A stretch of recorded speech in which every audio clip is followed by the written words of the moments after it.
Welcome. Good to see everybody. I'm going to call the meeting to order. And we have two commissioners who could not join us this morning, so I'm going to call for a motion and a second to grant a leave of absence to Commissioner Adams and Devon, who are both out of town. All those in favor, please say aye. Aye. Oh, and Commissioner Luther is joining us. Where are you? There she is. Yes. Good morning. Hello. Good morning. So we had all aye votes, no nays, and the motion carries. And now I would like a motion and a second for approval of the minutes for the regular commission meeting of December 11, 2024. All in favor, please say aye. Aye. Any opposed? Motion carries. Happy New Year, Mr. Executive Director.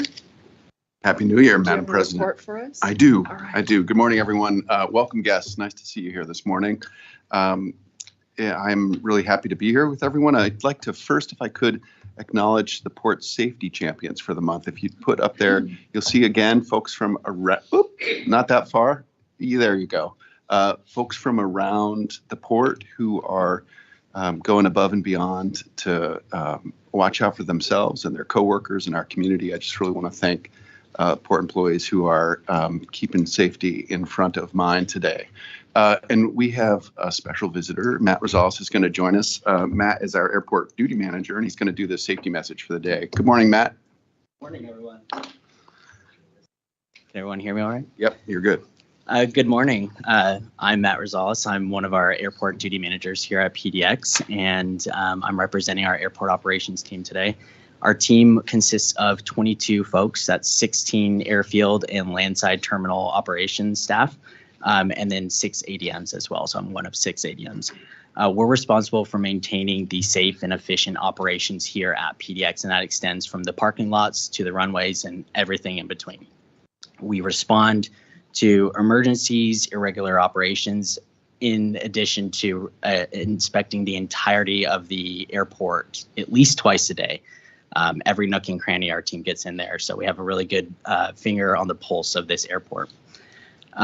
So some of our current safety challenges that we're facing. So in the terminal, as you know, we've had a T-Core construction project over the last couple of years, and that continues with phase 2. That's including nightly closures of some of our bypasses in between areas while we do some demo work on the north side, which actually starts tonight. So our team is boots on the ground working with that, and we partner with HSJV, with our port planners, with our operations impact coordinator, everyone. And we are, like I said, we're the boots on the ground. So if anything is impacting our passengers or safety, we hear about it first and we respond in as needed. Additionally, out on the airfield, we've had some challenges with our bag tunnel, which is the area behind the bag carousels that the ground service equipment uses to place the bags on the carousels before they go out to passengers. That area is pretty tight quarters, and we have a lot of traffic going through there, in addition to construction occurring in there regularly. That's led to an uptick in some reports of some safety challenges, and our team has responded to that by placing new signage, painting some new lines out there for safety corridors, as well as monitoring traffic in there more. So in addition to that, on the vehicle service road, which is the road that kind of goes around the terminal for access to the ramps outside on the airfield, we are a busier airport, which means we have more flights, which means we have more equipment out there responding, and people are in a hustle. Our team responds to any incidents out there as well. And actually, this coming month, some new port rules have gone into effect, which will allow us to actually fine companies rather than individuals for enforcement sake. So whether that's parking, or if we're seeing one specific carrier is having more of a safety issue, we can actually go straight to the company as a whole to get some good change going from a corporate level on down. So that should be very helpful. So thank you all for your involvement with that. So our team, for our safety record, our team is very active at reporting and correcting hazardous conditions and incidents that occur out on the airfield and in the terminal. We use the corrective action plan to do that, the CAP. And we're very involved with all that kind of stuff. And I'm proud to note that no members of our team have had any significant workplace injuries in more than 8 years. So that's great. Going forward, our team continues to lead with observations, and we interact, and we have a team. We like to push the members of our team to come up with solutions and take responsibility for that. And that has been very successful for us and will continue to be. And we strive for continued and ever improving safety conditions on the airfield and in the terminal. So thank you all so much. Terrific. Thanks, Matt. I'll just note the ADMs. This is the job I wish I had in my career, because this is like the Swiss Army knife of the airport. Absolutely. Matt and his colleagues are out there every day figuring out what's going on and trying to help people. And it's picking up trash on the floor, but it's also keeping people safe and identifying issues. So thanks to you and your team for everything you do. Thanks for coming in. Thank you so much. Good. Thank you all. A few issues in addition to safety. We did just close out the holiday travel window. It was busy between the 19th of December and January 1st. It was 750,000 passengers through PDX. So a lot of excitement, a lot of joy, honestly, in the building with the new construction, and just a lot of port people and PDX people with smiles on their faces, concessionaires, operators, ASPs. It's just a lot of folks really helping us 24/7 get through the holiday season. So I want to thank them for all that work. We have new TSA wait time displays on both the north and south side of the terminal. Really great way to see the fastest way to get through security. It's both for regular check-in and TSA pre-check.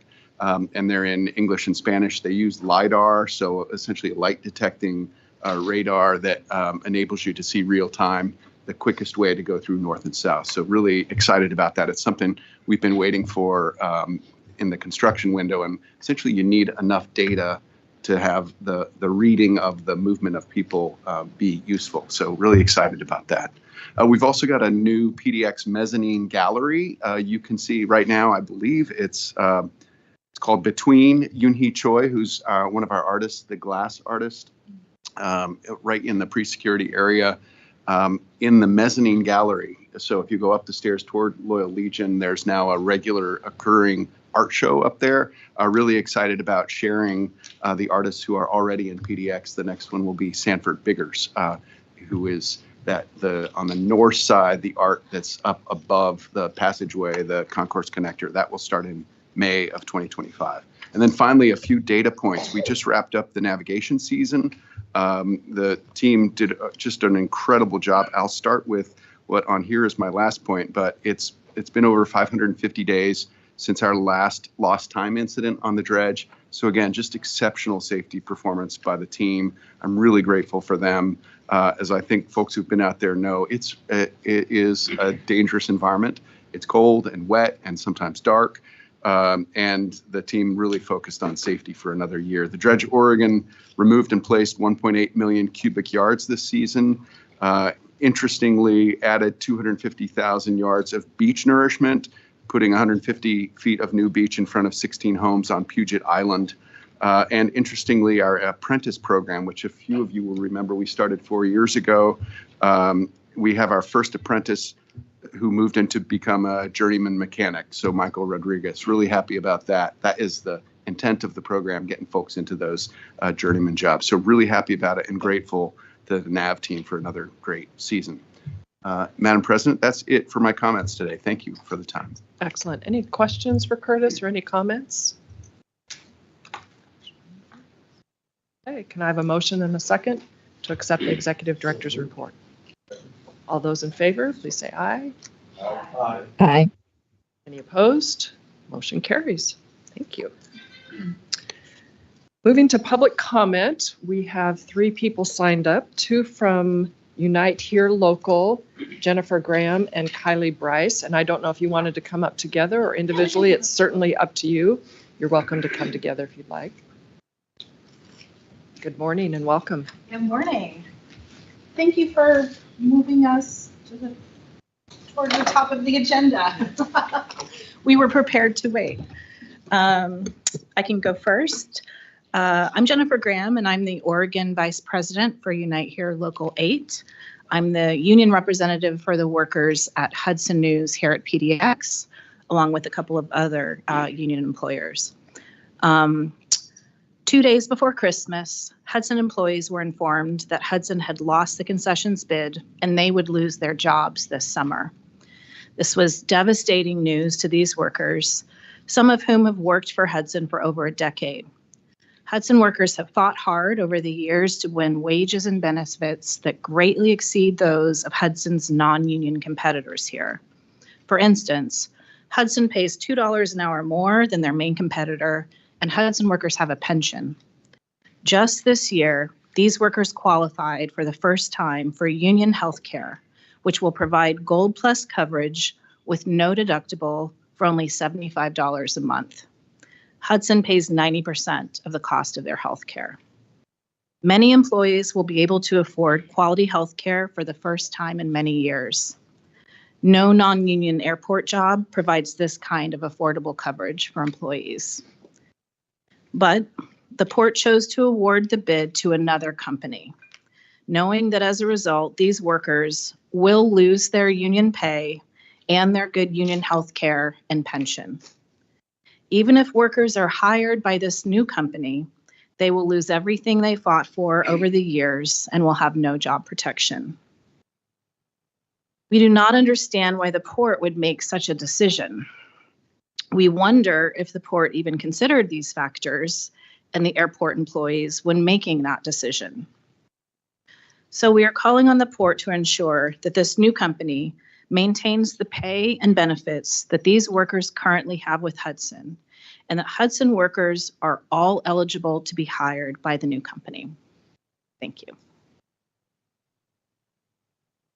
And hi, my name is Kylie Bryce. I'm a cook for Hopworks, a restaurant in the airport.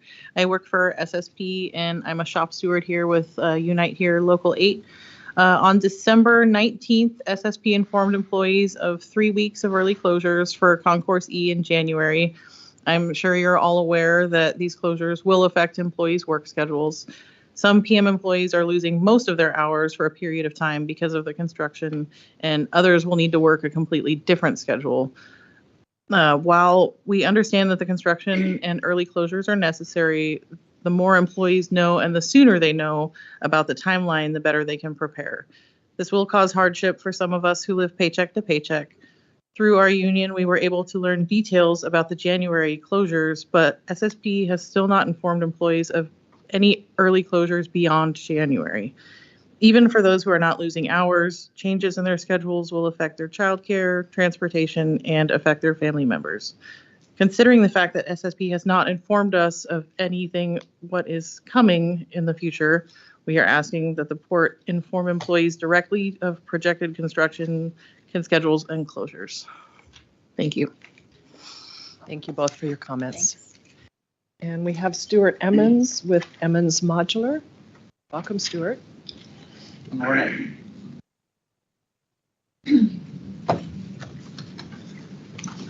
Good morning. My name's Stuart Emmons with Emmons Modular. First of all, side note, I'm going to talk about agenda item 3, but I've been in a lot of airports this year, and I am really proud of PDX. We have the best airport I have seen nationally. It is exquisite. The greeting area is wonderful, and just bravo. I mean, it is really a knockout. ZGF masterpiece. I am here to talk about agenda item 3. I am a board member of the Modular Building Institute in a national organization that represents modular manufacturers internationally. I also am a recipient my team was a recipient of one of the grants from the Modular Housing Development Grant from OHCS, the state of Oregon. SOG Timber Solutions was one of the recipients as well. And I've been working in the modular housing space for about 12 years now. I believe we have a housing crisis, and modular and housing innovation is essential to address this challenge. I'm really excited that SOG Timber Solutions is interested in coming to T2. I've been out to Warehouse 205 and T2, and Madomi did a great job with that building. And I look forward to seeing Zog up and running as quickly as possible and building modular housing. The state of Oregon has a lot of room to grow in modular housing. And it's a really great economic driver. So we're kind of killing two birds with one stone. We're addressing our housing crisis, and we're creating jobs and really helping the economic development of our region. So I am very supportive of this action by the board and the port for having Zog come into Warehouse 205. Thank you. Thank you for your comments. That's it for public comment this morning. We have one general discussion item, and I'm going to ask Dave Robertson to introduce the item and our presenters. Morning, Dave. Thanks. Madam Chair, members of the Commission, Dave Robertson. I'm the Chief Public Affairs Officer for the Port of Portland. So I'm very grateful for the time in front of you today to give you an update on government affairs. And I want to briefly introduce our team. But government affairs, as you know, is a part of our department, which really includes two groups. One is the communications group, and you see their work in front of you, including the very beautiful mission statement on the wall, and our website, our social media sites, and everything message-wise, brand-wise. They do a great job. We also have the government affairs team, which we've done just recently reorganized a little bit. It covers state, federal, local government affairs. Emerald Bogue, who used to be in charge of our regional and local government affairs, is now been promoted into the Director of Government Affairs over the entire enterprise. And so it really enables us to align policy and our engagement and outreach efforts across jurisdictions, whether you're talking about the feds and the states and local. Oftentimes, I mean, they're all elected officials are running into each other at the grocery store. They talk all the time. They're in different forums. It really makes a lot of sense to try to connect those dots when you're planning, and also you're doing your sort of tactical engagement and getting out and talking to folks.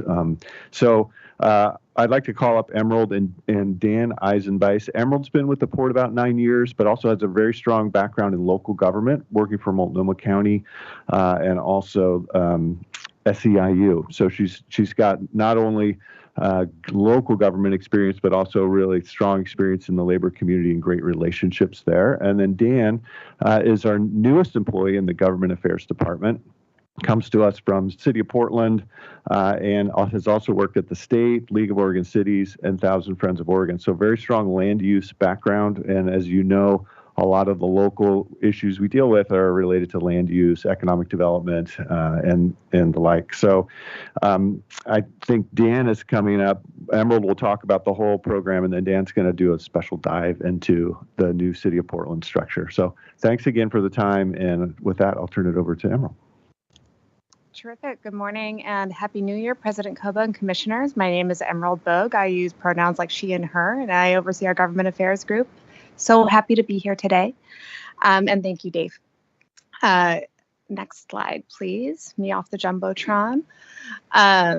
Today, we're going to just give an overview of what we do. We're going to go over some themes for 2025. And we're going to talk a little bit about what we have going on at each level of government. The slides are doing their own thing, aren't they? Why don't we go back a couple slides? There you go. Okay, stay on this slide for just a second. So we're going to go over what we have going on at each level of government, and then we will take a deep dive into the changes ahead of us at the City of Portland. Next slide, please. There we go. The Port's Government Affairs team, we advance legislative funding and regulatory needs at all levels of government. That's pretty straightforward. We're a small team that serves this hugely diverse organization, and it's a great privilege to do so. I don't have to tell you all how wide and diverse the Port's work is. What happens in airport concessions is remarkably different from what happens on the dredge. And it is our work to make sure the organization speaks with one consistent voice and that our priorities are understood across these functions and appropriately stacked and prioritized. Our work is both proactive and reactive. We advance legislation and funding requests that we need, and we operate big things. And when you operate big things, there's a lot of rules that apply to you that you don't necessarily make. And so it is our responsibility to respond to all of that strategically. As Dave mentioned, we have an integrated program and we employ a no wrong door philosophy on our team. Our issues don't know boundaries. We work in land use, economic development, transportation. These play out at all levels of government, but in a really different way. So it is our work to be responsive across the board. And while we staff according to venue, we really try to have no wrong door on our team. Next slide, please. This slide deck is pretty excited to move forward on its own.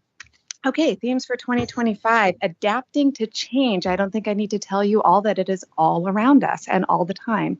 This is always the case in our field, and oh my goodness, it is especially the case right now. From changes at the federal level with the new administration and balance of power, to really pretty profound changes at the city of Portland, adapting to change is a bigger part of our work now than it ever has been. 2, making big asks. And I'll talk about this a bit on the state side. In any long session, we have a lot of work to do, just because this is a big organization that does a bunch of things. But in this particular session, we're making a pretty substantive ask related to Terminal 6 and dredging. And what's wonderful about that is that we're able to advance this work and support Terminal 6 and the critical work of navigation, but also that we have this forcing function to be talking about the port's unique financial needs and constraints related to our general fund and other needs that we have. So we're making big asks, and being successful in those big asks requires partnership. This is always the case, but it is especially true now that we can't be successful unless other governments, elected leaders, business and community see their priorities reflected in our work. So those are the 3 big ones for this year. Always, but especially now. Next slide, please. There we go. So here's a few noteworthy election outcomes. I'll say that these are of course, not all of the election outcomes. This slide would be a lot longer if that were the case. But these are the outcomes that really change political dynamics for us. At the federal level, obviously, there's a new administration. There's Republican control of both the House and the Senate. And we have new members of Congress from Oregon. Related to changes at the federal level, the ports issues, particularly those that are the more nuts and bolts variety, have typically enjoyed bipartisan support. And that's a strong thing for us. That being said, with the political dynamics being what they are, sometimes it's hard to tell anymore what a partisan issue is. So, of course, we, along with everybody else, will be watching to see what changes here and what we'll need to respond to. What will always stay true is that knowing our priorities cleanly and maintaining positive working relationships and collaborative working relationships with our federal delegation will never be more important. We're really excited to work with our new members of Congress as well. At the state level, the most notable outcome is the Democratic supermajority in the House and the Senate. This gives Democrats a leg up related to both policy and revenue. That being said, it is a narrowly won majority. So there's, of course, a forcing function for bipartisan work as well. And that will be particularly true related to revenue raising measures and the emergence of a transportation package. And then at the regional level, we have a new mayor, a new Portland City Council, and a new City of Portland form of government. We're going to take a deep dive into this, but the long-held Portland form of government, the commission form of government, is now officially a thing of the past. We all complained about that for years and years and years, but it was a thing that we knew. So we are now in something that we don't know. And so we will talk a little bit more about that as we move forward. Next slide, please. We're going to get into priorities at each level of government here, starting with the federal level. We'll talk a little bit about the Water Resources Development Act, WRDA, which was a really significant win at the close of 2024. We secured language in WRDA that's critical to our ability to maintain the depth of the navigation channel. And this language largely had to do with big pieces of this work and federal reimbursement. So this is a very big deal related to the cost of a new dredging vessel, which we badly need, as well as maintenance of pile dikes in the river, as well as called aquatic structures. It's our ability to create structures in the water to place dredge material. This is all extraordinarily expensive work, and getting a language that said that it is in the federal interest allows it to be federally reimbursed. This is a very big deal for how we proceed in this work and a really huge win. Our work will now turn to seeing this through and making sure that it is seen through in a way that reflects the legislative intent. Appropriations. We, particularly at Terminal 2, we are good candidates for an earmark. We've been really fortunate in the past to receive some earmarks related to Terminal 2. In the coming month or so, we will be narrowing down what would make a good appropriations request, likely for site readiness at Terminal 2. The other agenda item that you're looking at today it really creates incredible momentum related to continued federal support of this. Funding plan for a resilient runway. As you all know, this is a priority for us. Design is funded, but construction is going to be really expensive. And a lot of work needs to be done to identify which federal programs are the best contenders for larger sums of money. We were successful in securing AIP language, that's Airport Improvement Program language, that expanded the eligibility of funds. That being said, those awards typically come in the chunks of tens of millions, when this project is likely to cost between 400 and 500 million. So we have some work to do to examine which programs are the most likely contenders, and whether those programs can give awards that hefty, or if we need to pursue some policy changes there too. So that's why it's called a funding plan. Grant funding for 82nd and Airport Way. Some of you are very familiar with what this project is. For some of you, this might be more of a new topic. I know that you will be hearing more in the coming months about the project planned at our very important intersection that sits on the state's busiest cul-de-sac right here. But 82nd and Airport Way is an excellent candidate for federal grant dollars. And I understand that our planning team will be putting together an infra grant, that's Infrastructure for Rebuilding America grant in this spring. And we will be seeking a lot of support for that. Let's see. Portland Harbor Superfund. As we transition to the next stage of settlement, we'll want to continue to educate the delegation on the core needs and outcomes for the port. And I know that this is all something that we are aware of as a very high stakes and an evergreen issue, if you will. In bold here at the bottom are not distinct issues, but really big priorities. And I'll just say changing dynamics, executive orders, and administrative actions. That can mean a whole lot of things. We know that President Trump has said a lot about tariffs. This is a very trade-dependent state. Should actions come through on tariffs, this is something where we would need to engage, and this is something that we would need to educate our delegation and have something to say on. So these are changing dynamics, and these are things that can move right before our eyes. So we will just need to be prepared to speak objectively to the impacts that we understand. I'll pause here. Questions, comments on federal?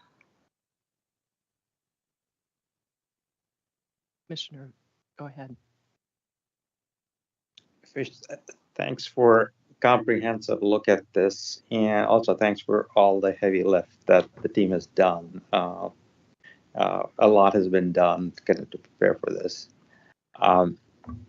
In terms of changing dynamics and tariffs in trade-dependent states, is there a kind of multi-state effort to try and damp those down or make sure that they don't swing too far? Thank you, Commissioner Samput. It's a great question, and it's an even better suggestion. Not to my knowledge at this time, and I'm looking at Curtis too and see if you've heard of anything of the sort. I have not. Commissioner, Emerald's right. I don't know of one either, although we do participate with the state of Washington in a regional Pacific Northwest trade, which I'm thinking trying to align on priorities and understanding. But a lot of this is a wait and see right now on what actually is coming down. So if there's an opportunity to be proactive about this, thank you. Yeah. That'd be good. I mean, I know from my work on the Virginia Garcia board that healthcare organizations across both red and blue states are working to make sure that policy swings are manageable. Thank you. I agree. Okay, I'll I keep just want moving. to do a check to see if Commissioner Luther has any Oh, questions. thank you so much. No, thank you for checking. Thank you. Great. We'll keep scooting forward, and we have some time at the end too for a broader discussion. Next slide, please. State priorities, and I should have that number 1 bullet there in font size 82 because that is our number 1 priority. We are coming up on a long session, and if we were doing this briefing in a week, I would probably be able to say a lot more about a lot of the impacts. We will see the bill stack appear next Monday. So we have some sense of what's emerging in session. As I mentioned before, we're a big and diverse organization. So in any given long session, there's a lot of stuff that we're going to need to respond to both proactively and reactively. But our number 1 priority this session is funding for Terminal 6 and dredging. As you all know, we are seeking $40 million, $5 million in operating support, $15 million in capital. And I'm sorry, $20 million in capital and $15 million to support dredging work. That 20 and 15 are in the governor's recommended budget, which gives us a leg up, but it's not a leg up that we take for granted. We will be pushing really hard and building coalitions to secure this funding in the legislature. We're also we are supporting funding for levee capital improvements. This is part of our work on the Urban Flood Safety and Water Quality District and part of our ongoing work to work in coalition and support that work that's necessary to maintain the levee and keep things like the runway dry.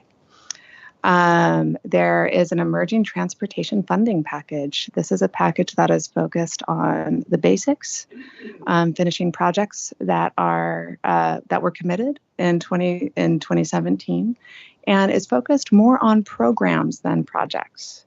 So this is not one where the port has a specific ask. And as it relates to transportation,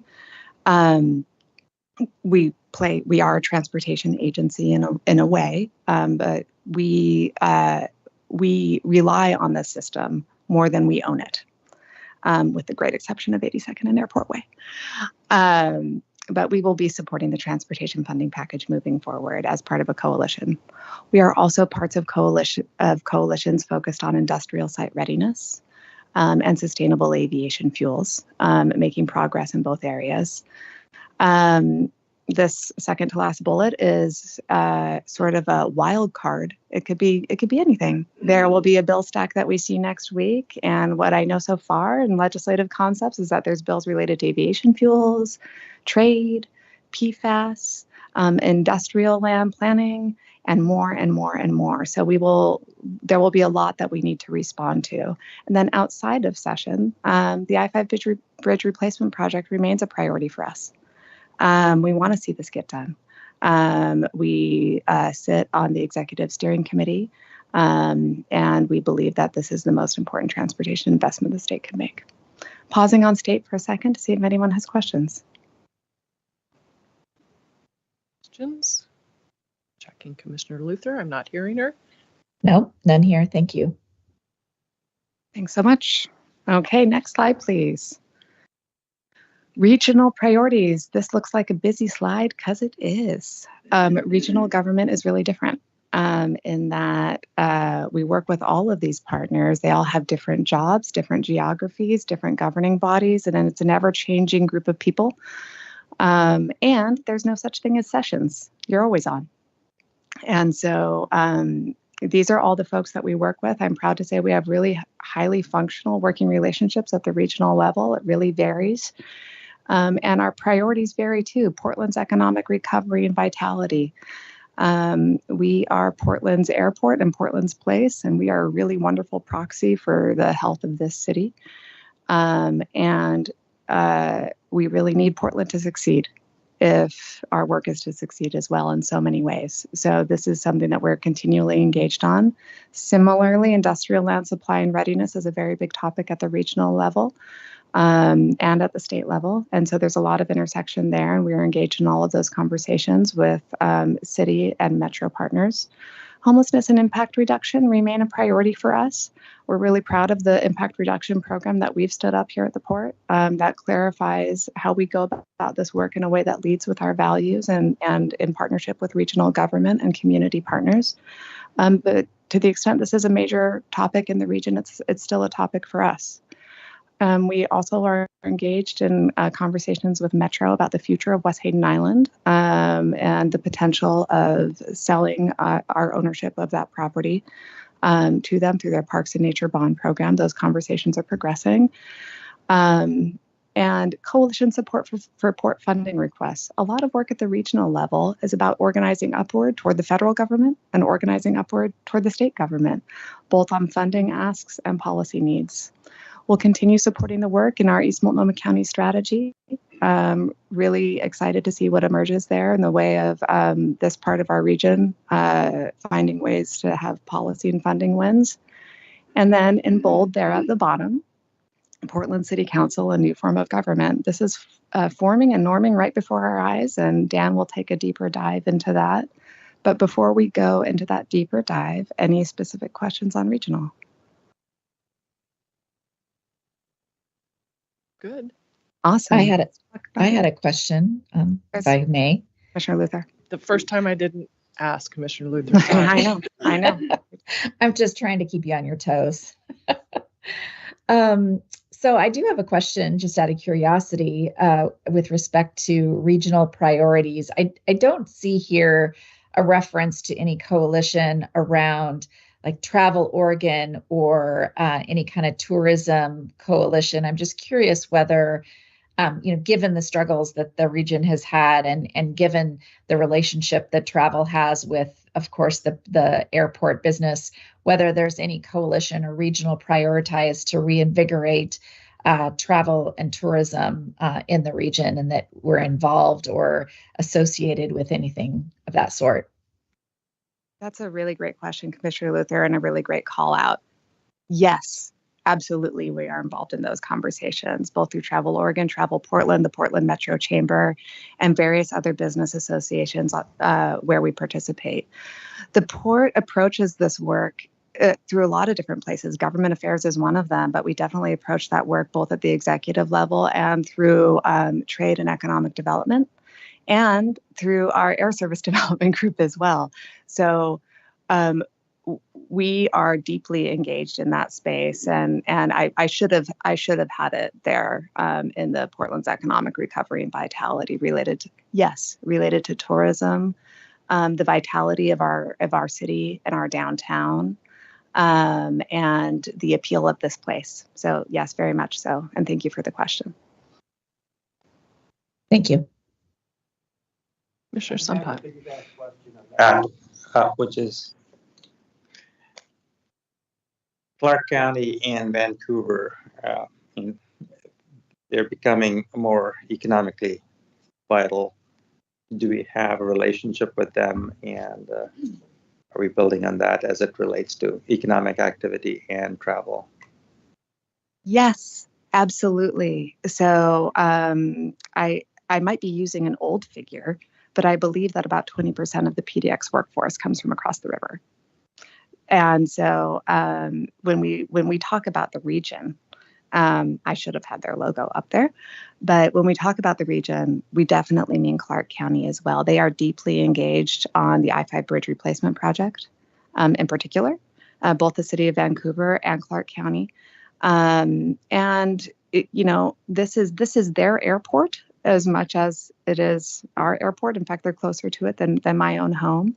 I know that our noise team engages with them a lot. So we have a really, really good working relationship with the city of Vancouver and Clark County. And on issues of tourism and trade, they're very much part of our relationship and program. Thank you, Commissioner. Commissioner Johnson. All right. I think it's a two-part question, but it's around making big ask. And when I look at the federal and state, there are a lot of funding requests. And I think the first question is around, do we think most of those are moonshot requests, or do we think they're within reach? Yeah. And there's a second question that I think I'm going to give Antoinette a heads up that I'm probably going to send that one to her. The answer to your question simply is yes, and they're both. And so I'll start with the state. Our ask before the state right now is a big ask, but I wouldn't describe it as a moonshot. It's in the governor's recommended budget. It is within reach, and we intend to reach it. And it is a very I believe it is a reasonable ask in the context of the financial need related to both Terminal 6 and dredging and our ongoing obligations around dredging and the state's responsibility there too, right? So it's a big ask, but I do feel that's within reach. At the federal level, if we're talking about the runway, I believe those are in reach as well, but it is a large sum of money that we're talking about for this project. And we have some real work to do to figure out what represents a viable ask that also meets the organization's needs. Does that make sense? Yeah.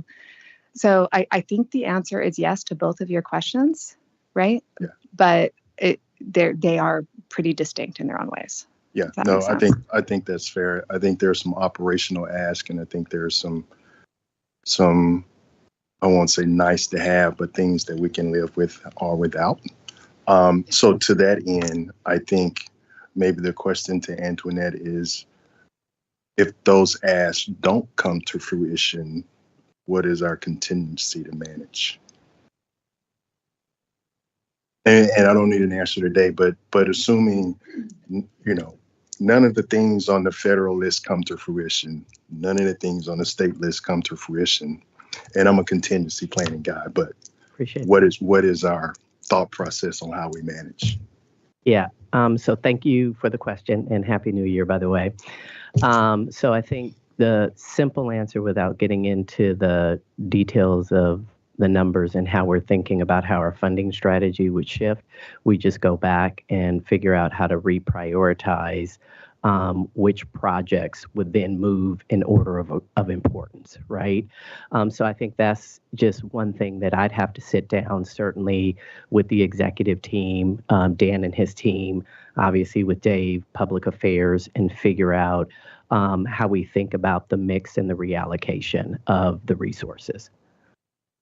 Makes sense. But I can certainly offline provide some numbers, how we think about it. It might make sense, Commissioner, just to note for Antoinette, because she assumes it because she's a conservative budgeter. We don't book, we're not counting on, for example, I'm thinking about the T6 ask. We are budgeting for not getting the money. Mm-hmm. We hope and, are also optimistic that we will get the money, but that will be upside to this year's budget. So as we think about those big asks, we don't have a budget number on the runway. That one is not quite a moonshot, but that program doesn't exist. So the challenge for us is, can you tweak, can you work with the delegation to tweak a program to become eligible? Otherwise, a lot of these federal asks are existing programs that you're trying to access and to get help, pressure in the right places to get money moving our way to fund some of our critical asks. But we don't We don't book that money until we get it. Is that fair? Yeah, very fair. And I'll just close with this. I'm a super old school kind of treasury person, and I'm always looking at it instead of looking for it, right? So that's just philosophically how we approach the management of the portfolio project to funding. And the other thing I'll add is that these things are at different stages. And before you fundraise, you got to fundraise, right? And building familiarity for the seismic vulnerability of our region and the importance of a runway, it's got to start there. And it has to start there at every level of government. We won't be successful in making policy or funding requests of the federal government unless the region agrees with us and the state does too. And community partners are with us. So going back to this concept of partnership and thinking through how we establish that in articulating priorities before we run uphill on a major funding request. So that's our work right now. And I'm really optimistic about that. The runway is an absolutely compelling request. And I think it would be a wonderful thing to seek funding on. So other questions? Yeah. Thank you, President Koba. A question for you. I mean, obviously, Congressman Peter DeFazio was an incredible champion for the Port of Portland in his federal office. And do we have any anticipation of committee appointments and how Oregon might be represented in the coming Congress? I don't know yet. And I'm looking at sort of the forever lifetime Peter DeFazio staff member in our organization here. In the retirements of both Blumenauer and DeFazio, there is both a loss of seniority and there is also a loss of folks who were just really jazzed about infrastructure. Nerds. Infrastructure Right. nerds. And so that's not to say that we haven't gained something equally valuable in our new members, but I think that there's work to do there too. Yeah, it's worth noting, and maybe Dave, you want to comment. We still have really strong, influential friends, including in the Washington and the Oregon delegation, and friends. President Koba and I were just talking about in Idaho who support the dredging work. So we have bipartisan friends who support our work. I think we're still, Val Hoyle, for example, is probably appropriately seated on the House side, but is in the minority. So, Right. you lose some juice. Do you want to comment on? Yeah, thanks, Curtis and Commissioner Nemi. Yeah, we, in the Water Resources Development Act, the bill that passed at the end of last year was a good indicator of how folks are placed. And I guess I will say it's heartening to see so many DeFazio staffers kind of embedded now in the House Transportation Infrastructure Committee, and with Rep. Hoyle on that committee. We were meeting with a woman who was a Peter DeFazio staffer for many years, who's now on Transportation Infrastructure, and was very helpful as we got the provisions that Emerald talked about for the dredge and in-water placement. So it's I think we still don't know exactly where Representative Dexter and I think we know where Representative Salinas is, but Representative Bynum is going to be placed. But I think we should not underappreciate how well placed our Oregon and Washington and Idaho delegations are right now. Senator Merkley's got a lot of seniority. He's on the Appropriations Committee and on the Environment and Public Works Committee, which is where the Water Resources Development Act starts, and other infrastructure that we rely on. Senator Wyden's still ranking member on the Finance Committee in the Senate. We're doing a lot of outreach to Washington members now. So Senator Murray's office was particularly helpful on the Water Resources Development Act and the Columbia River. So we have the fortunate position on both our marine and our river dredging issues and on our airport issues to really have a bi-state appeal in terms of the constituents that are both in Washington and Oregon are relying on the work that we do. And so that delegation cooperation has been great. And I think I remember this 20 or 30 years ago where we had a really great positioning of the Oregon delegation particularly, and then they all retired. And we we really lost, or retired or otherwise left, and we lost a lot. And so we've really regained that. And I think there are these moments like now where when you've got big asks and you've got really big projects where we're in a good spot. So yeah, we still need to know kind of how things shake out, and there's still a lot of uncertainty, as Emerald pointed out. But I think the delegation is in really, really great shape, as good as it's been for a couple decades. It's a longer answer than you wanted, probably, but. Any other questions before we dive into city politics? All right, go ahead. Okay, who's ready for the city? I'm going to hand this over to Dan Eisenbeis. Thank you, Emerald. President Koba, members of the commission, I'm Dan Eisenbeis. I'm the regional affairs manager at the port. I use he, him pronouns. Want to review the city of Portland's changes to its form of government because they are very much profound. So I hope to talk about what it is, what it means long-term as well as near-term, and what our team's approach will be, particularly in the coming year. Next slide, please.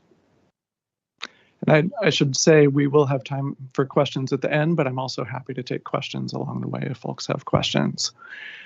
So just to review, in 2022, Portland voters approved a package of charter changes. The city charter is akin to its constitution to reform the city's form of government and how it elects its officers. So first, beginning in the recent 2024 general election, voters could rank candidates in order of preference using ranked choice voting. And second, instead of electing all officers citywide, there are now 3 councilors elected in each of 4 geographic districts that have been established. And then third, beginning this month, there is a new form of government replacing the commission form of government for the city. In the previous form of government, there were 4 city commissioners and the mayor who all served on city council, and they all directly oversaw assigned city bureaus. The new mayor council form of government comprises a 12-member city council, so 3 members from each of those 4 geographic districts who legislate policy and approve a city budget. And the mayor appoints and oversees a city administrator to manage the city and the day-to-day of the city. That city administrator is also confirmed by city council. The mayor council form of government is common amongst large U.S. cities, but amongst those cities, there's quite a bit of variation as to the degree of mayoral authority, and not all of those variations include a professional city administrator. Just in terms of historical context, the commission form of government had been in place since 1913. And in the 90 years spanning from 1917 to 2007, there were no less than 7 measures put in front of voters to change the form of government, and each time voters rejected that change to form of government. In 2022, 58% of voters voted yes for the charter changes. Next slide, please. So following passage of the charter amendments in 2023, the Portland Independent District Commission adopted 4 geographic council districts. Port facilities are located in 3 of those 4 districts. So PDX as well as Portland International Center are both in District 1. And T4, T5, T6, Rivergate, and Swan Island are all in District 2. And T2 is in District 4. This presents both opportunities and challenges. Councilors could become champions for port facilities in their district that drive employment and economic opportunities. On the other hand, districts could magnify constituent concerns about perceived negative externalities of those facilities. Of course, port operations also rely on city infrastructure such as transportation, water, wastewater, and stormwater, and are subject to city land use decisions and permitting requirements. Also, with the transition to the new form of government, all of the city's elected officers were elected on the ballot in 2024, including the mayor, auditor, and the 12 city councilors. Moving forward, election of city officers will become staggered every 2 years, or different set of officials up every 2 years.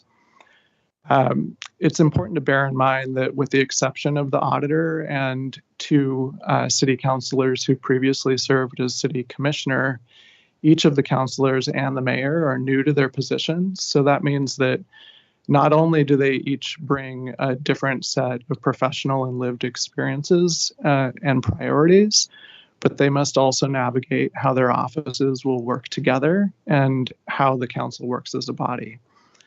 So for the Ports Government Affairs team, our focus is going to be on building relationships in the coming year, and including scheduling opportunities for the new elected officials and their staff people to tour port facilities and learn about the work that we do to build shared prosperity for the city, the state, and the larger region.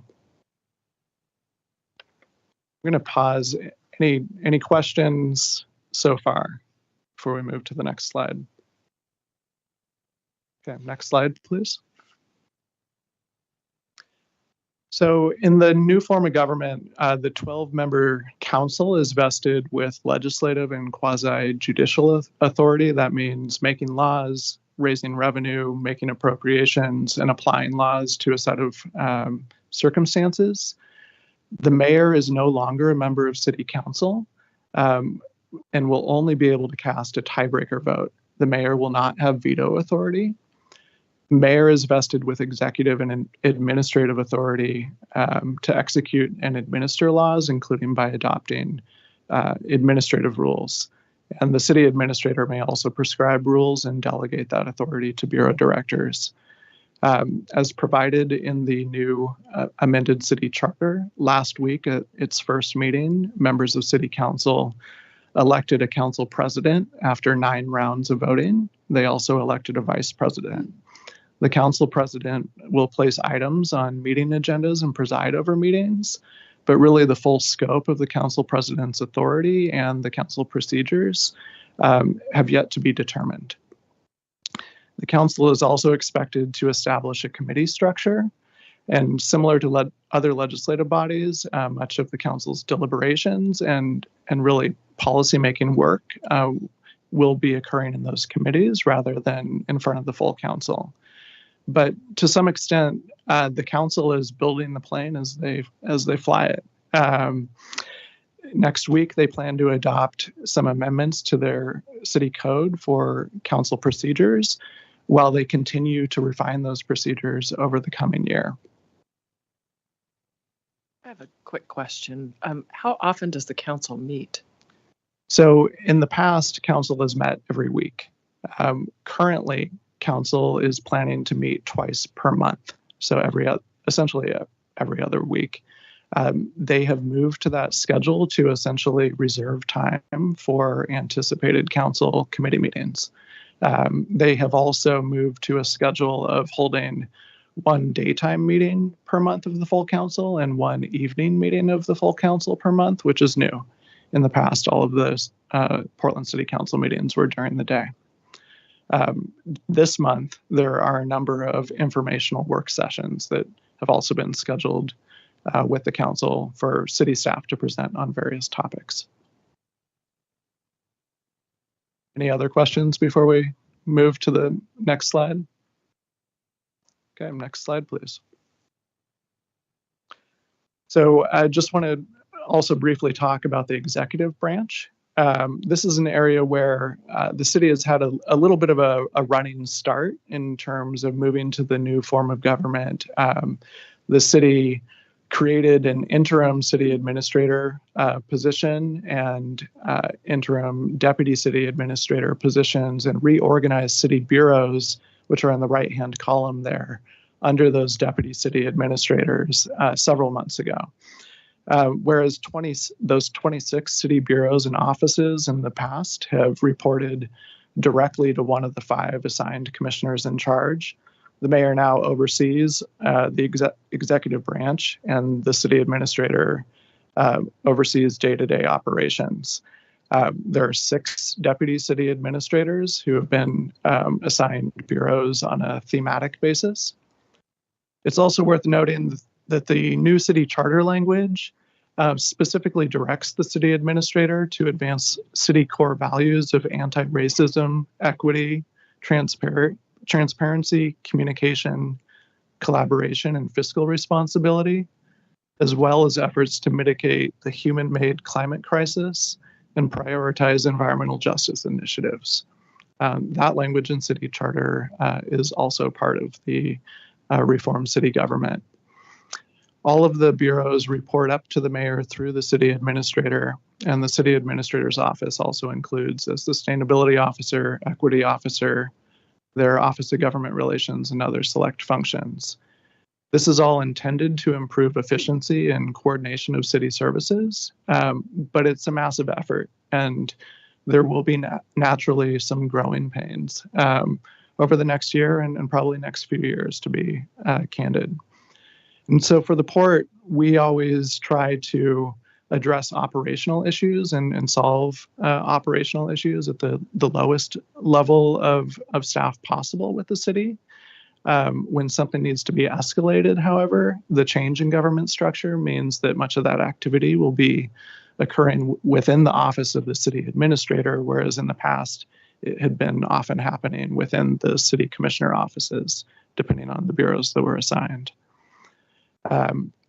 Of course, the 12-member council is also going to play a critical role, and it's not going to be long before both the mayor and the city council are immersed in the budget development process for the upcoming 2025-26 fiscal year. And the city is going to be facing a challenging budget year. According to the city revenue forecast, the city faces a shortfall of $27 million for the upcoming fiscal year. And city bureaus have been directed to prepare 5% and 8% cut packages. And these shortfalls could escalate with potential additional expenses, such as continuation of programs that have previously been funded with one-time dollars, particularly federal dollars that are now no longer available, that had been pandemic era sort of direct support for large cities, as well as increased costs potentially of pending labor negotiations and increased costs associated with additional council staff, which council has indicated it would like to add. In addition to that, the Portland Permitting and Development Bureau, which had been the Bureau of Development Services previously, has essentially depleted all of its reserves. And so they are likely facing significant layoffs within that bureau, which is critical for much of the economic activity within the city. So really, given all of this for our team, we plan to focus over the next year on building relationships with city leadership, engaging with the centralized administrative structure on operational issues, and calibrating to both the district and committee perspectives on legislative issues. Those are the slides that we have prepared, but I imagine you might have any number of questions. There's a lot of moving parts. Excuse me. This is very knowledgeable information for us for me to learn. And I have a questions about, do you have any knowledge of temperature with the new leadership in place or charter in place about the economic development in this focus? I mean, there are budget, finance, community, public works, safety, but I'm particularly interested in the economic development. Yeah, so if you're looking at the city org chart, I think the obvious place to look is that community and economic development division. And what's interesting is it includes Prosper Portland along with the long-range planning functions at planning and sustainability, as well as the short-range planning and code administration functions at permitting and development. So I think this, frankly, is a promising area to have all of those functions sort of co-located and reporting up to the same deputy city administrator. There's a lot of potential for synergies there. The budget situation is going to be very challenging, not just for the upcoming fiscal year, but probably over the next few years. The city has been, like other local governments that are property tax dependent, facing challenges with property tax revenues not growing as quickly as had been anticipated, particularly with changes in commercial property values in the central city area, as well as other challenges just in terms of escalating costs for continuing to do business. Secondly, is if we're successful in building relationship in the next year, do you think the port can add value in bringing insight or perspective in this particular also community and economic development? Do you have any knowledge on that? I would say very much so, and I think that's not something that is new. These are critical partners for the port in terms of many of the economic development opportunities that the port pursues, and Kimberly Branham would know that quite well and is a tremendous asset to the port and leads much of that work for us. Great, thank you. Agreed. And, part of our focus too is, yes, there's functions that are organized specifically in the city around economic development. But part of our work has been to say, hey, as an agency really focused on economic development that has operational and policy relationships with every single one of these bureaus, all of these things in one way or another represent economic development. The speed of permitting is economic development, public safety is economic development. And so a lot of this comes to finding and cultivating economic development champions at the elected level too, and coming up with a common vision of what that looks like. Thank you for the question. Other questions? Commissioner Luther, any questions? Commissioner Sampat? No, thank you.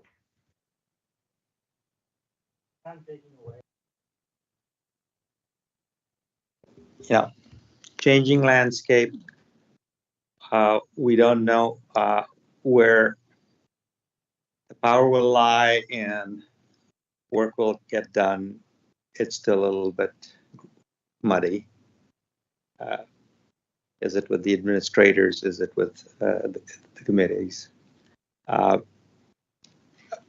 ahead, react to that. Oh, I would just say I think we know some of the answers, and we know that there are certain unknowns. Okay. Yeah.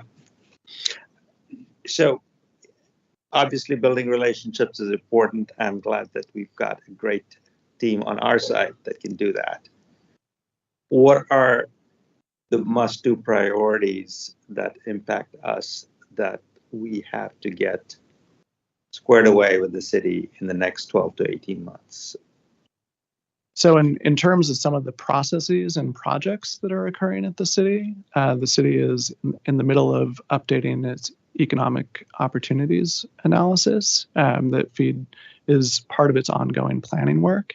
That's a big project and will have implications for various port properties as well as non-port properties that are critical to the port's mission. There will likely also be a review of some of the city's comp plan policies related to the area known as the Critical Energy Infrastructure Hub on the lower Willamette, and so that's something that will likely start up in the coming year that we'll be very much involved in as well.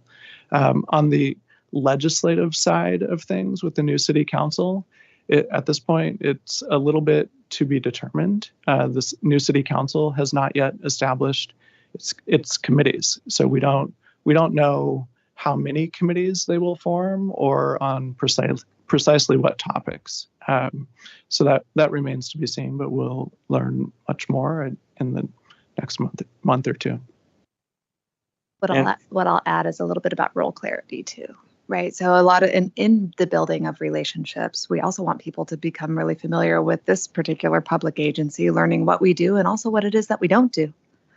Right. And so that's a really big part of building those relationships and making sure that we can have focused conversations with the city about our priorities. Well, thank you, and it's great to have people who've been in the city and know how it operates to be on this side. Welcome to your new job. Thank you. We're so lucky to have him. And Commissioner I Straight. want to thank you both. That was an excellent presentation, very comprehensive across the board on all three levels. And I think it's really important for us for what we do. We really facilitate within the community to get these projects done. And we're kind of the binding factor to a point in many of these relationships. So I'm really glad that you're in the position you're in with your background, especially when things are, I don't want to say volatile, but they're in such flux and change. That's very important to have that insight and that ability to kind of identify the past and the future and kind of help work things through with our other partners. But phenomenal job. Thank you for bringing us up to speed on some of these changes. Thank you. thank you so much. It's a privilege to do the work. Thank you. Happy New Year. Good luck. Yeah, thanks. We'll keep you posted. We're right behind you. Excellent. Thank you very much. We have one consent item, and I'd like to ask if any commissioner wants a presentation of the consent item, which is tenants in common agreement at Terminal 2. If not, can I get a motion and a second to approve the executive director's recommendation? Excellent. Any further discussion? All those in favor, please say aye. Aye. Motion carries. We have 2 action items, and we're going to have one presentation that covers both action items, and then we'll take 2 votes and we'll fumble our way through this. So Kimberly Branham is here to introduce the item. Well, thank you, President Koba. Good morning, commissioners. For the record, Kimberly Branham, Chief Trade and Economic Development Officer. We are really delighted to be here with you this morning to discuss 2 items, as well as the consent item that you just approved that advanced the Mass Timber Housing and Innovation Campus at Terminal 2.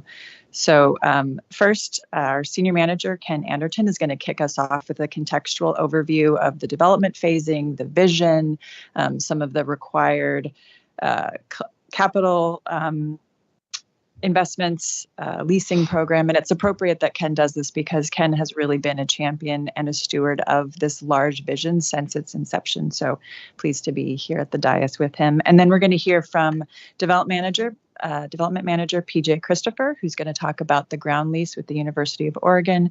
And then we're going to hear from Leasing Manager Brian Gunn, who is going to talk about the approval of the Madomi lease. The approval of the Madomi lease termination and the Zog interim leases.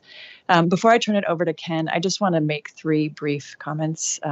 This is in the lens of what are some of the key takeaways from this project as we're here this morning before you. I think the first is that we are talking about a long-term commitment. So this is not the first time we've been before you. It's the first time I've been before you, but not the first time that the team has been before you with this concept, and it won't be the last. This is a large vision. It's going to have multi-phases. It's going to change over time. But we are really optimistic that what we are bringing before you today represents key milestones in implementing this vision, and that the phased approach that Ken's going to discuss creates both a realistic and financially responsible approach, as well as creating some necessary and hopefully virtuous, kind of a virtuous cycle of momentum. So that's the first thing. It's going to take a while, but we think we're on track. The second is that this really emphasizes the need for site-ready, development-ready industrial land. There's been a lot of conversations about the dearth of industrial land that is ready for development across the state and in our region. The fact that we have such interest in the heart of the city of Portland, the heart of our region, and the incredible benefits that this will accrue to rural stakeholders across the state, as well as reinvigorating the central city, which you just heard from Emerald is a top priority for the port, emphasizes the need for available industrial land. But as you're going to hear from Ken, this is not without complexity, and it is requiring significant investment. So this is kind of a case study of what we will need to do collectively in order to move forward and continue to grow economically. And then the third, and perhaps most importantly, is just that a vision this large requires a huge amount of partnership and committed long-term partners. And so on behalf of the team, we really want to express our gratitude for leaders from so many sectors. We have the Oregon Mass Timber Coalition, the University of Oregon, SOG and Madami, and other private and nonprofit partners, and incredible support from federal, state, and local government partners, both administrative and on the legislative side, who have invested their time and resources in this opportunity for our state. And similarly, although you're going to hear from myself and Ken and PJ and Brian, there is a host of Port of Portland staff who are sitting right behind us and with us in spirit who have enabled this to move forward. So I want to appreciate in particular Teresa Carr and Melissa Nelson and Shannon Tallett, who have all played instrumental roles in bringing these forward. But there are partners across trade and economic development, finance, legal, public affairs, and development services who have made this possible. So before I turn it over to Ken, I just do want to recognize that there are two key partners in the room with us today who are available to answer questions. So Tobias Levy with Zog is here, as is Tom Cody from Madomi. So thank you. I can pull up the deck. Yeah, can you pull up the deck? And good morning, commissioners. And every time I get up here, I realize I really need to take a new photo. That is. I had a different hair color back then. If I could get the next slide. All right. You know, we've been at this for a little bit. We started in 2018 and really looked at this as an asset that was underperforming. We did a lot of, due diligence work and determined that really this terminal had reached functional obsolescence from both a capital improvement standpoint with aging cranes, et cetera, but also just a market obsolescence. And we were able to accommodate those functions elsewhere. Given that reality, we started looking at an alternatives analysis that really guided our current day thinking in terms of, focusing on manufacturing small bay industrial buildings versus large bay, and it being a multi-tenant manufacturing hub. Then in 2020, with the Labor Day fires, really gave us initiative and also our leadership on the mass timber with the 9-acre mass timber roof at PDX and the co-creation of the Oregon Mass Timber Coalition really gave us focus in terms of how we would position this business park. We were able, as Kimberly mentioned, have really great partners. Stuart Emmons behind us. I'm so happy he showed up. That he wasn't asked to. He just did it on his own time. But we have folks like that really will stand up, and when we need them, go to the legislature, go to the feds, and make our case for us. So we've generated $19.5 million in grant funding. We've focused on cost containment of the development phasing, and then really focused on anchor tenant leasing, which you'll hear more about that today. And then now we're excited to get into the design and construction phase of the project. Next slide, please. I won't read this lengthy vision statement, but just what you need to know is that we're really focused on really advancing mass timber and integrating that into housing solutions, focused on innovation, workforce training, and creating incubator spaces throughout the campus. And today you're going to hear about two manufacturing or one manufacturing and a research tenant that is really an anchor for the tenant, for the business park. Next slide, please. All right, well, none of these sites on the industrial side are easy to develop. T2 isn't, it's really a good showcase of why the state needs better tools. But we're handling that with phasing. But some of the site constraints we have to deal with are changing regulatory requirements. Things like when you build new buildings on a site, you have to conform to the new regulations like house rate improvements, requirements, stormwater, et cetera. We have to address liquefaction and lateral shifting on the site in terms of a seismic event, and then aged infrastructure like electrical transformer, sewer, et cetera. And so we've generated capital projects that will address each one of these, like street frontage and these utility upgrades that you'll be hearing about. Next slide, please. All right. The way we decided to tackle this project is, one, align our grant funding and port available dollars to get momentum on phase one and create two phases, phase one, phase two. And that allows us to proceed with leasing of the site and really showcasing that this site is really a new era in industrial development. It will look like a campus once we're done. And that phase one area, large open area, eventually Zog will bring you a lease in March for their permanent facility, but also there's an RFP going out for the buttress wall design for the lateral shifting project to address liquefaction and lateral shifting on the site. And then later we'll have frontage improvements. You can see how we're aligning the grant dollars. 10 million EDA goes to the soil improvements and utilities, and about 9 million from HUD and Department of Administrative Services from the state go into the frontage improvements. And all that culminates to be able to, get these new tenants operating. Next slide, please. Kimberly hit on this, but I just wanted to point out that we have significant federal, state, local support. Also, a lot of private sector support. Our business partners always show up for us, as I mentioned, to help us make the business case. As I mentioned, we were winners of the Build Back Better Regional Challenge. 41.4 million went to the coalition. We were part of that. And later you'll hear some of that investment PJ is going to talk about with University of Oregon's Acoustics Research Lab. That was also funded by EDA dollars. But also the state of Oregon's heavily invested in the site with partnering with Hacienda and us to attract a prototype project that really benefits and moves forward mass timber into residential housing. And we're really grateful for Hacienda's partnership and the state's partnership on that.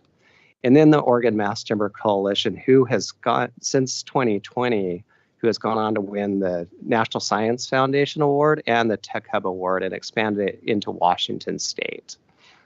Next slide, please.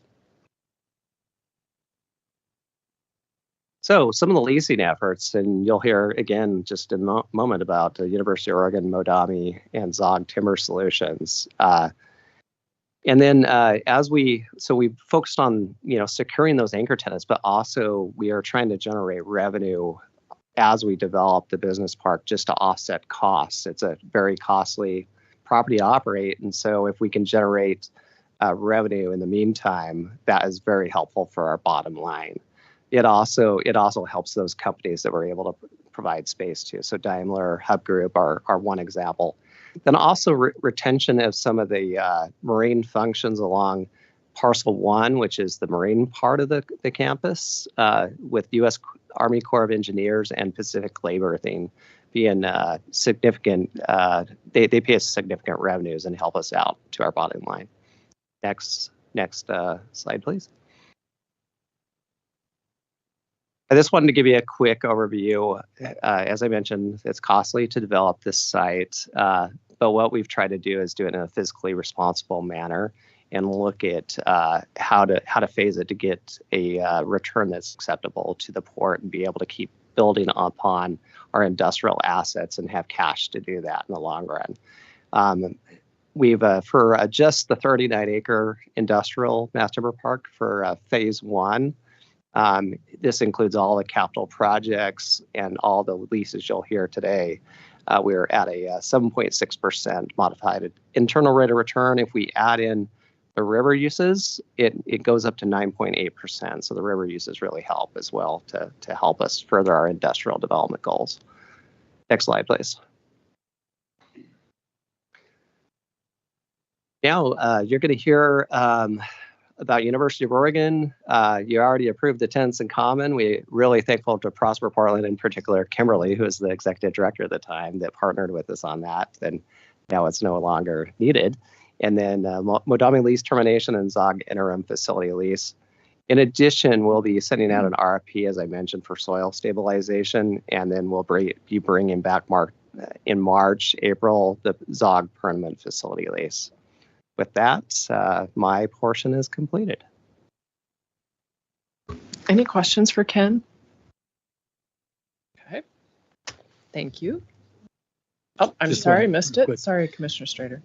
Well, I just wanted to actually congratulate you guys. This was something we've been dealing with for a long time. It's been a bit of an albatross just because it's a really difficult site to do anything with. Its prior functions really became impractical, and it just, with the other issues we have with the Willamette River, just the site itself, it's phenomenal what you guys have done really in a fairly short amount of time to take this and switch it into something that really serves the local community, the state community, takes another look at something that's so important, regional, with housing, to have a fresh look, because we've really treated this in the same manner for 100 plus years of building everything stick built. But to really look at how can we look at this to be more efficient, to serve the community better with something we struggle with housing. So fantastic job.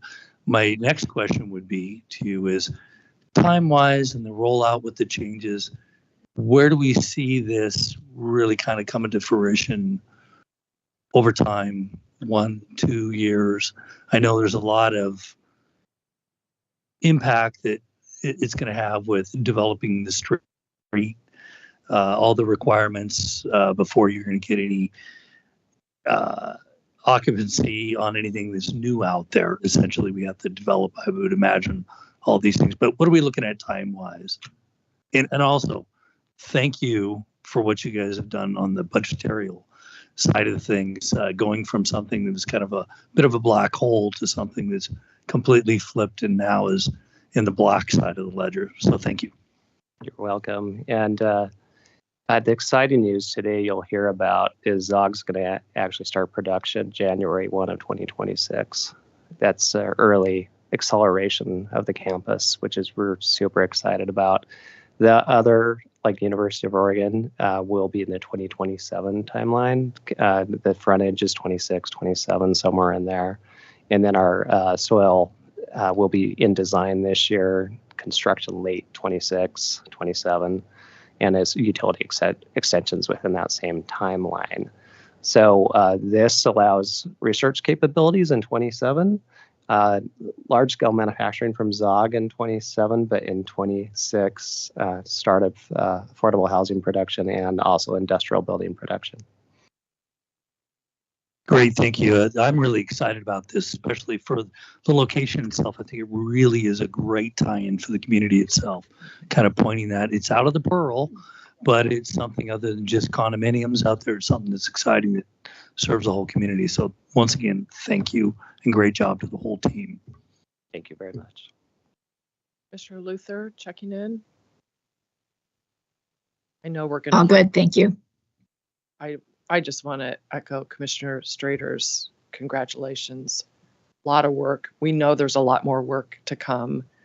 The commission is incredibly supportive of this effort, as is the whole state in reality. So don't let your foot fall off the gas pedal. We'll be on it.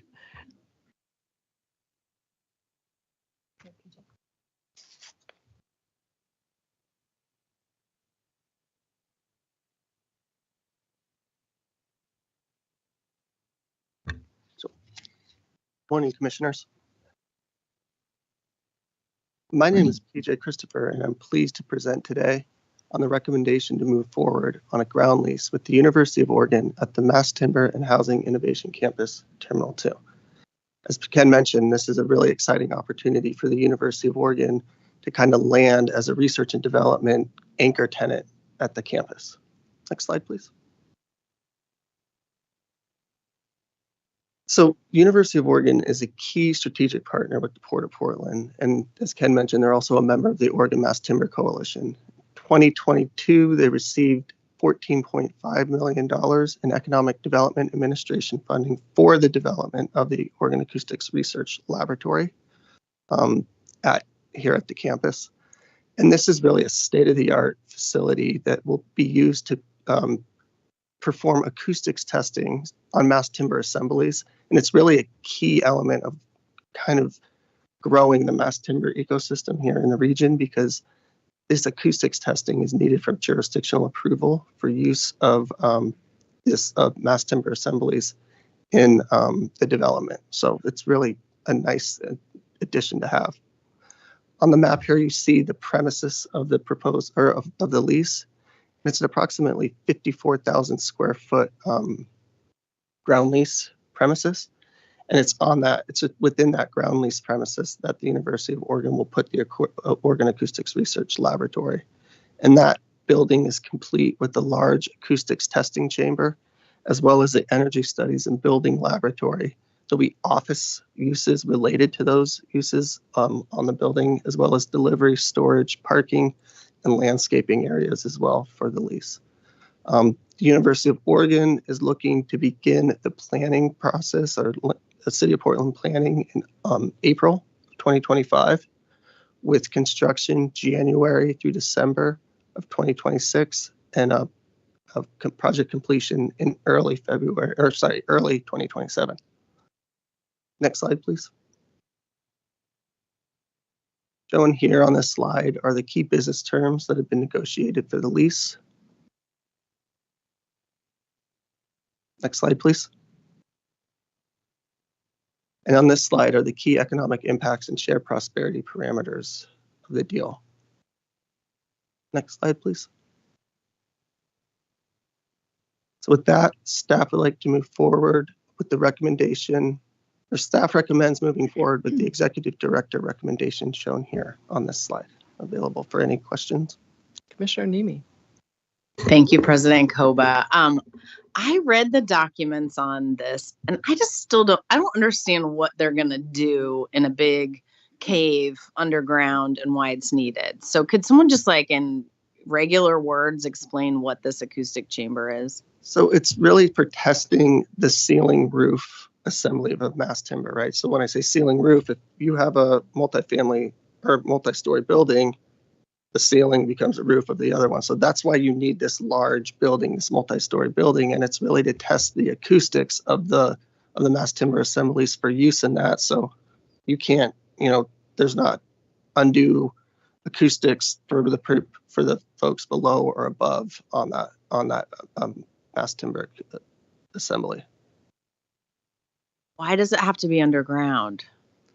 Because of the outside noise and the ambient noise is super, it really impacts that testing of the facility. And to pull back, it's not technically underground. It's in this larger building right here.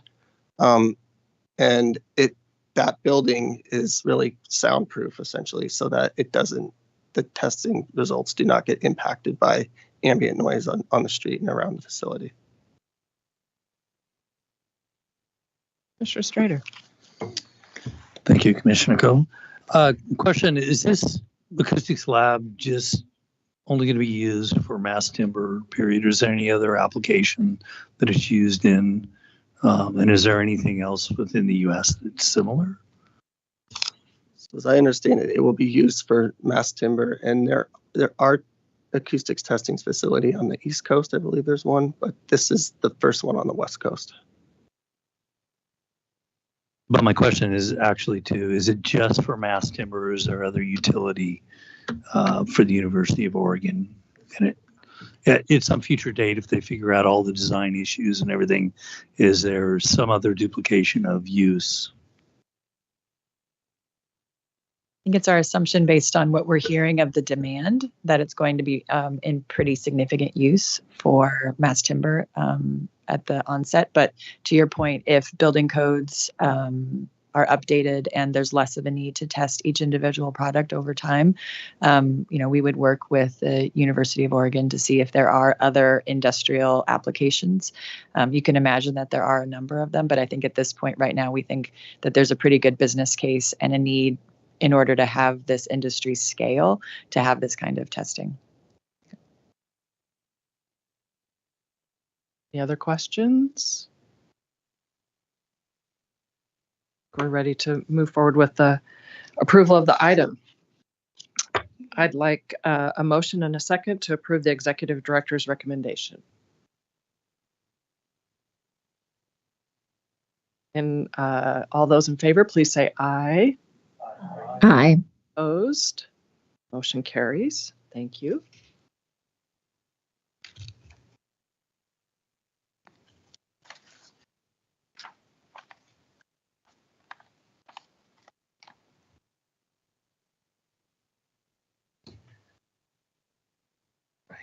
Good morning, commissioners. Nice to see all of you again and hope you enjoyed the new year. I am Brian Gunn, Real Estate Development and Leasing Manager with the Port of Portland on Kimberly's team. And I'm excited to be here today to seek approval for the termination of Modami's lease for Warehouse 205 at Terminal 2. With the caveat, there's a replacement lease with Zog Timber Solutions already at hand, which is excellent. So moving onward, please move to the next slide. So I'm sure many of you are very familiar with the metal warehouses that we have at T2. If you're not, you should really see them. They're essentially just basic industrial metal shells on conditioned spaces, and many of which have uneven asphalt floors, and the occasional bird can be seen flying through it. Modami, the port leased one of these existing warehouses to Modami, of which is in the room, and in 2023, and they began renovating the space to create a modular manufacturing facility. I would say that these renovations have truly transformed the warehouse into something that is completely different and unrecognizable. It is now conducive to manufacturing and is a beautiful, inviting space to be in. So kudos to Modami. Modami invested approximately $5.25 million in construction hard costs for these renovations. And after essentially evaluating lessons learned from its first modular project in Bend, Oregon, has elected to pause plans for manufacturing at this time. Through those conversations, we were able to collaborate with Modami as well as Zog Timber Solutions to formulate a replacement lease with Zog Timber Solutions, of which we're seeking approval to enter into today. That being said, one thing to note is that this interim factory will enable Zog to really begin operations on campus up to 2 years earlier than originally anticipated, which is exciting. As you're all aware, there is a large housing shortage. Some might call it a crisis here in Oregon as well as the Pacific Northwest. And their facility being in place 2 years early will begin, it will allow them to begin modular production much faster, up to 700 units at full capacity, which is excellent. Furthermore, they will be able to actually manufacture their future permanent facility, which you can see here on the screen, and we'll be hearing more about hopefully in March. In that warehouse on site using locally sourced products wherever possible, which is truly a huge savings as it relates to costs,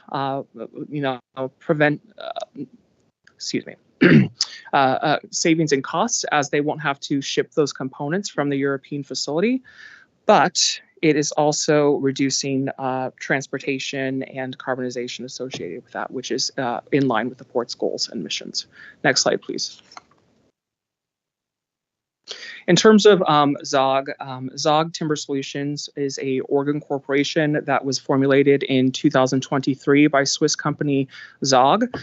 Zog is a third-generation family-owned company that was founded in 1936 with over 88 years of experience. They are truly a global innovator in modular and prefabricated mass timber construction. Timber is literally what they do day in and day out. It is what they live and breathe. They do a variety of mass timber projects ranging from mass timber multifamily, mass timber industrial and commercial buildings, some of which can be seen here, such as the mass timber multifamily building, some projects under construction, as well as their warehouse and manufacturing space in Switzerland. In addition to that, they are vertically integrated, so they are truly involved throughout the entire process from concept to design to fabrication to installation, making for inherent efficiencies and being committed to the project completion at the end of the day. Next slide, please. These are the business terms that have been negotiated with Modami for the termination agreement. I won't go into depth on these, but it is something to be mindful of that port staff took great care in formulating these business terms as to prevent a lapse in leases, so to speak. And so this agreement and the Zog replacement lease are purposely tied together as to avoid an undesired vacancy period. Next slide, please. These are the business terms for the Zog replacement lease. Something to just briefly point out is that though the building has already undergone renovations, there are some additional renovations that are necessary in order for Zog to operate out of the facility. And so you'll see a portion of that will be covered by the tenant improvement allowance provided by the port. However, the crane will be funded by Zog Timber Solutions at the amount of $1.75 million. These renovations will make the space even more conducive to future tenants that have interest in manufacturing, as well as for future incubator uses geared towards housing production and working with small, emerging, and minority-owned companies, for example. Next slide, please. These are the economic impacts and shared prosperity measures here on the screen. As you can see, ultimately, these are positive economic impacts and are very much in alignment with the port's mission of economic development and shared prosperity, as well as in alignment with the mission for the campus. Zog is also focused on building training programs connected to BIPOC communities. With them, they're bringing over 88 years of experience in their advanced training program, which really carries a Swiss ethos of train the trainer and to upskill its employees. All these jobs that they are providing and in creating, in short, are in alignment and meet the quality job criteria set by the port. Next slide, please. So with that, the port staff recommends moving forward with the executive director's recommendation seen here on the screen to ultimately enter into a termination agreement with Madami and enter into a subsequent replacement lease with Zog Timber Solutions for Warehouse 205 at Terminal 2. That is the presentation. Are there any questions? Questions? Commissioner Luke? Hi. First of all, congratulations. I just find this entire project super exciting as someone who kind of came up through the timber industry. I would just say it's something that this state certainly has a lot of skill and expertise throughout the state, and to be on the cutting edge of innovation in this critical area is really an asset in so many ways. So just congratulations to the entire team. It's really exciting. My one question really relates to if you could just talk in a little bit more detail and walk us through, I know there was a little over $5 million of investment that Madami made, and that it looked, if I am understanding it correctly, that upon the termination of that lease that we are reimbursing. It wasn't clear to me whether we had participated in some of the initial tenant improvements, but if you could just walk through with a little bit more detail around, are some of those assets being removed by Madami, or whether how all of that pencils out from a reimbursement for the investments that they've been making, or whether they were just fixtures that would need to be left, which is kind of how I'm familiar with, lease improvements. Yes, Thanks. thanks, Commissioner. We might go back. Let's go back to the slide that has the terms outlined. Two more, I think. One more slide. Thank you. So I think maybe we touched on this slide very quickly. So you probably saw the refund.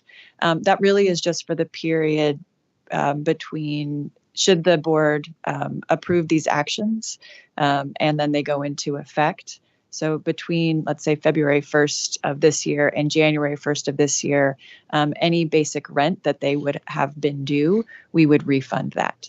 Otherwise, the only investment that we are proposing is $1 million for consideration of the $5.25 million that they put in.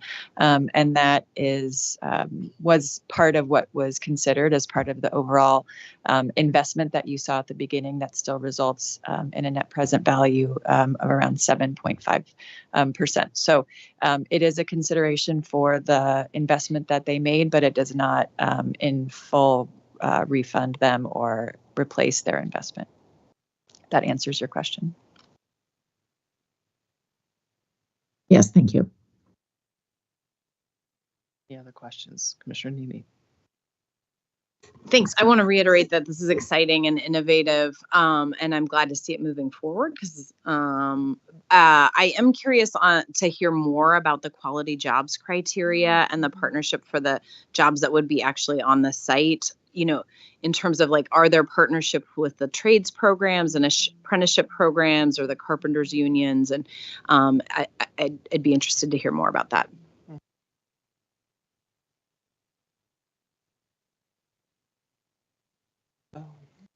I'll speak to it.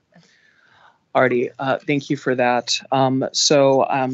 You know, in terms of the jobs that are being created there, Zog has like intimately embedded themselves in the local community here and working with the port as well as our partners. In addition, you know, they are willing to collaborate with our Port Economic Development Department because there is a fair amount of workforce training, specifically the regional training cluster work associated with the EDA Build Back Better regional grant that is taking place behind the scenes with the Oregon Mass Timber Coalition as well. So Zog has been willing to work with contractors and our organization as well as others to really create quality local jobs.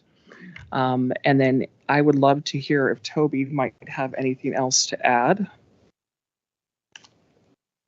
Here, come on up. You might introduce yourself as well. Yeah, I don't think everyone knows who Toby is.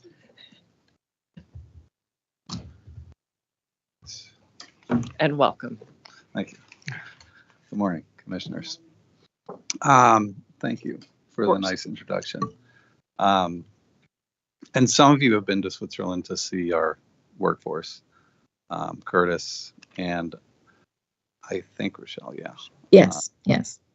So part of being third generation is, as our third generation owner says, it's really about a culture of the people first and foremost. We've had a training program for 70 years now that was founded by the current owner's grandfather.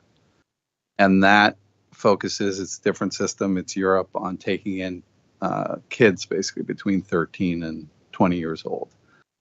So the trade system, which goes back to the guilds of 18th century, is very long-standing. It is a fully unionized labor force in Switzerland, which is a lot more organized, for lack of a better word, over there. On average, from our latest research, we're going to pay about 20% higher than current union wages in the state of Oregon. And that's a function of that these are high-tech timber jobs, which is not something that we're used to in America. By the time a trainee finishes the program in Switzerland, and I should say we're taking 12 Americans over to Switzerland where they'll train for 6 to 12 months each.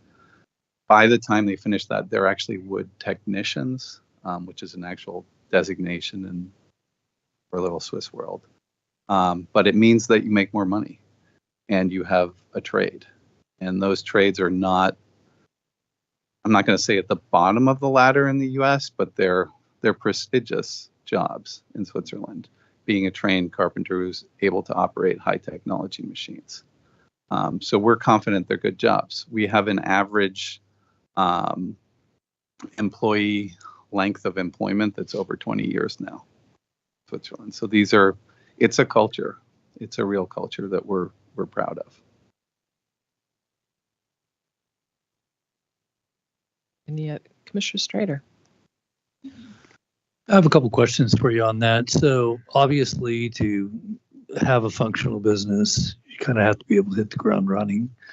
That being said, where are you going to try to attract trained labor force from the community as a whole? And the second part of the question is kind of comes into the shared prosperity of entry level and the candidates that will go through that process over time. Like you say, it's like an apprenticeship program is what it sounds like for all practical purposes. Where are you going to draw from for those candidates? Good question, and it's very timely because on our executive call this morning, we realized we have to launch on February 1. So in 3 weeks, we have to open the recruitment program, because if we're going to open here on January 1, we need an average length of stay over there of 9 months. So this is pressing for us. We partnered with a series of community organizations and tribal nations starting 2 years ago now. So we've actually created the training program in partnership with Yakima Nation specifically. So that's our main recruitment partner. Now, will we get enough tribal members to say, oh, that's the majority? We don't know yet. But we do have an organized program. We've translated the curriculum at this point. We've done the research to know whom we think will be interested. We've started discussions with PCC as well about what the interest is in their trade programs.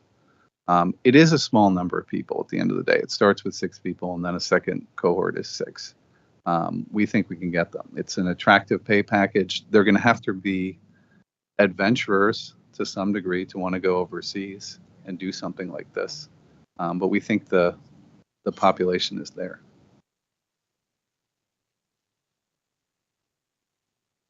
Well, actually, the second part of that question was, or actually it would have been the first, is since you're going to hit the ground running, what are you going to do within the local community? Are you just advertising for seasoned journeyman carpenters, or how does that work? So cohort 1 is 2 apprentice, 2 journey, what we call them woodworker A, and then 2 crew leader, which is roughly a mirror of the old apprentice journeyman master system. We think the 2 apprentices will likely come from PCC and or the tribe. The journeymen will likely come from either the tribe, where they have an established profession on the reservation or elsewhere, and the crew leaders are most likely people who are holding down. They might be furniture makers. They might be people who are interested in carpentry and have done fine carpentry for 10 years or so.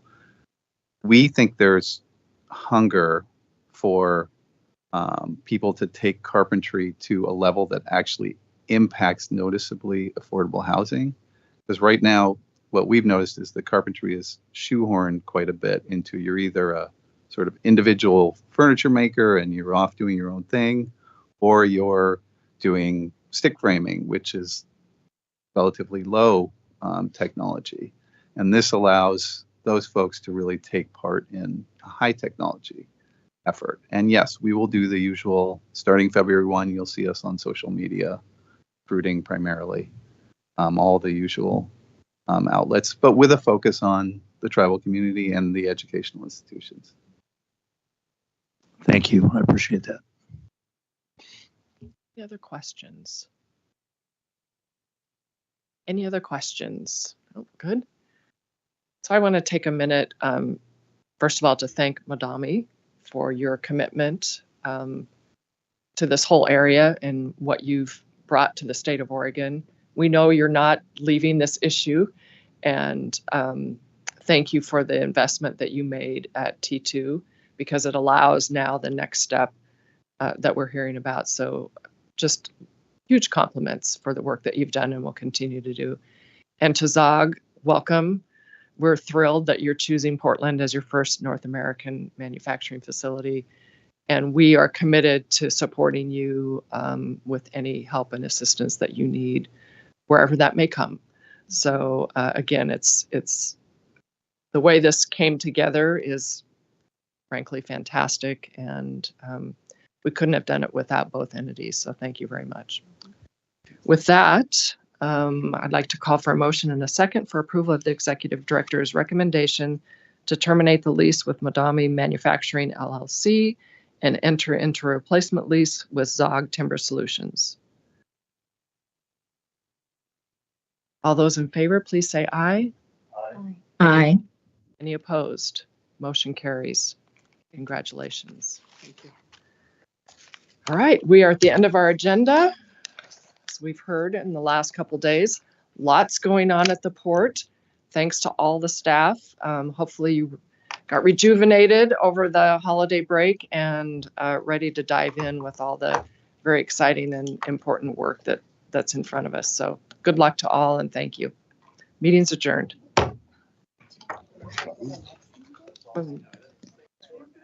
Nice work to all of you guys. Yeah, it is.